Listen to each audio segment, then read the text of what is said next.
নমস্কাৰ বন্ধু-বান্ধৱীসকল, পুনৰ মোৰ আন এটা ভিডিঅ'লৈ স্বাগতম জনাইছোঁ। আৰু আজি আহি গৈছোঁ নগাঁৱৰ নখোৱা ৰেষ্টুৰেণ্ট। আৰু এই ৰেষ্টুৰেণ্টখন হৈছে অসমৰ জনপ্ৰিয় অভিনেতা যতীন বৰাদেৱৰ এখন ৰেষ্টুৰেণ্ট হয়।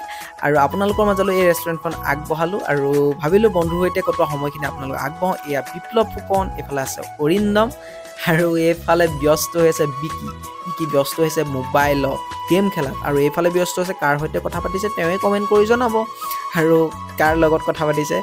আৰু তেওঁ বহুত লাজ কৰে, আচলতে পানী ঢালি ল'লোঁ বুলি কৈ পেলাই এটা কমেণ্ট কৰিছিলে। আৰু এয়া ভাবিলোঁ আপোনালোকৰ মাজত খোজকাঢ়ি অলপ ক্লিপবোৰ ৰাখি দিওঁ। আৰু এয়া দাদাজন বহুত ভাল লাগিলে, তেওঁৰ লগত কথা পতা আৰু তেওঁৰ ছাৰ্ভিচখিনি বহুত ভাল লাগিলে।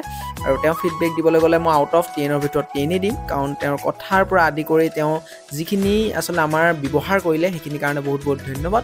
আৰু তেওঁ যদি কেতিয়াবা ভিডিঅ'টো চাই আছে তেন্তে দাদা থেংক ইউ ছ' মাছ, আপুনি ইমানখিনি ভাল ধৰণে আমাৰ লগত দিলে ভাল ধৰণে। আৰু লগত আপোনালোক কৈছোঁ এইখিনি আমি অৰ্ডাৰ কৰিছিলোঁ, ভাবিলোঁ এই ৰেষ্টুৰেণ্টখনৰ কথা শুনিহে আছিলোঁ আৰু আমি ৰিভিউ দিবৰ কাৰণে আমি আপোনালোকৰ লগত ভাবিলোঁ।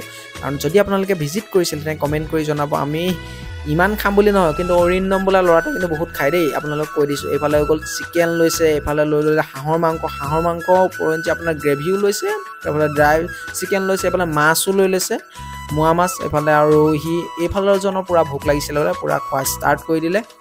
আৰু অৰিন্দমে ভাবিলে নাই মই ফটো এটা মাৰি লওঁ, সেইকাৰণে ভাবিলে ফটো এটা মৰাই ষ্টাৰ্ট কৰি দিলে। আৰু এইফালে বিপ্লৱ সম্পূৰ্ণৰূপে ফটো মৰা ব্যস্ত, এইফালে হাঁহিত ক'ব পৰা নাই যিহেতু খানা মুখৰ আগত আৰু সি ক'ব গ'লে খানা মেইন। আৰু এইবাৰ মই আহি গ'লোঁ, লাইনত আহি গ'লোঁ মানে কি আৰু আপোনালোকৰ ভাবিছে চাগে এবাৰ একদম খোৱাৰ ভিডিঅ'কে দি দিলে চাগে।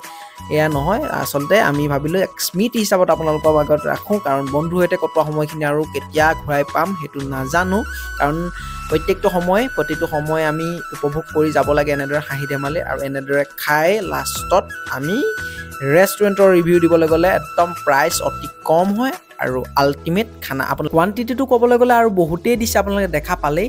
গতিকে ভাল লাগিলে ৰেষ্টুৰেণ্টখনৰ ভিজিট কৰি। আৰু কেতিয়াবা গ'লে নগাঁৱৰ নখোৱা ৰেষ্টুৰেণ্টত আপোনালোকে যাব পাৰে। আৰু যদি গৈছিলে তেন্তে কমেণ্ট কৰিবলৈ নাপাহৰিব। তেন্তে আজিলৈ ভিডিঅ'টো bye bye, love you all.